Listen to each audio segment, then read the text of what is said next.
लगभग 1387 ईस्वी राजस्थान के एक छोटे से गांव में चारण परिवार में एक कन्या का जन्म हुआ। उनका नाम रखा गया रिदुबाई, जो आगे चलकर बनी करणी माता। बचपन से ही उनके अंदर अद्भुत शक्ति थी। कहा जाता है कि वो छोटी उम्र में ही भविष्य की बातें जान लेती थी। उनकी आंखों में एक अलग तेज था, जिसे देखकर लोग कहते थे, ये कोई साधारण बालिका नहीं, देवी का अवतार है। समय के साथ उनका विवाह हुआ, लेकिन उनका मन सांसारिक जीवन में कभी नहीं लगा। उन्होंने अपना जीवन पूर्ण रूप से भक्ति और सेवा को समर्पित कर दिया। उन्होंने समाज में फैली बुराइयों के खिलाफ आवाज उठाई, गरीबों और जरूरतमंदों की मदद की। धीरे धीरे लोग उन्हें एक संत के रूप में मानने लगे। जब राव बीका ने नया राज्य बसाने का निर्णय लिया, तो वो करणी माता के पास गए। करणी माता जी ने उन्हें आशीर्वाद दिया और कहा, तुम्हारा राज्य हमेशा समृद्ध रहेगा। कहते हैं कि उनके आशीर्वाद से ही बीकानेर राज्य की स्थापना हुई और वह एक शक्तिशाली राज्य बना।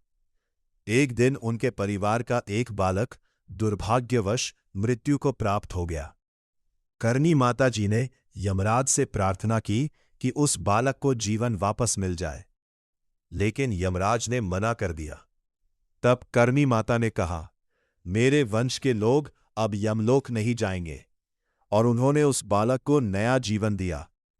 तभी से माना जाता है कि करणी माता टेम्पल में रहने वाले हजारों चूहे उनके भक्तों के पुनर्जन्म है। यहां चूहों को काबा कहा जाता है और उनका दर्शन बहुत शुभ माना जाता है। करणी माता जी ने अपने जीवन में कई चमत्कार किए, बीमारों को ठीक किया, दुखियों को सहारा दिया। उनकी वाणी में इतनी शक्ति थी कि लोगों का जीवन बदल जाता था। आज भी लाखों लोग उनकी कृपा में विश्वास रखते हैं। करणी माता शक्ति और चमत्कार का प्रतीक है।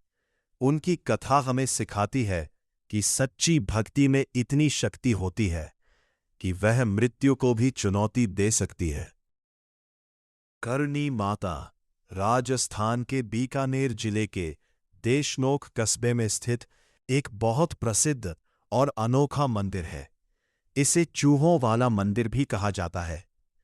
यह मंदिर करणी माता को समर्पित है, जिन्हें दुर्गा का अवतार माना जाता है। मंदिर का निर्माण मुख्य रूप से महाराजा गंगा सिंह ने 20वीं सदी की शुरुआत में करवाया था। यह बीकानेर शहर से लगभग 30 किलोमीटर दूर है। मंदिर में लगभग 20,000 से ज्यादा चूहे रहते हैं, जिन्हें काबा कहा जाता है। इन चूहों को बहुत पवित्र माना जाता है और भक्त इनके बीच घूमते हैं। अगर किसी को सफेद चूहा दिख जाए तो उसे बहुत शुभ माना जाता है।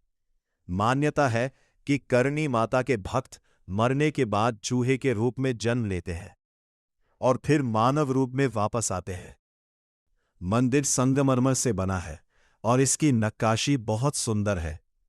चांदी के दरवाजे और जालियां इसकी खास पहचान है। नवरात्रि के समय यहां बहुत बड़ा मेला लगता है और हजारों श्रद्धालु आते हैं।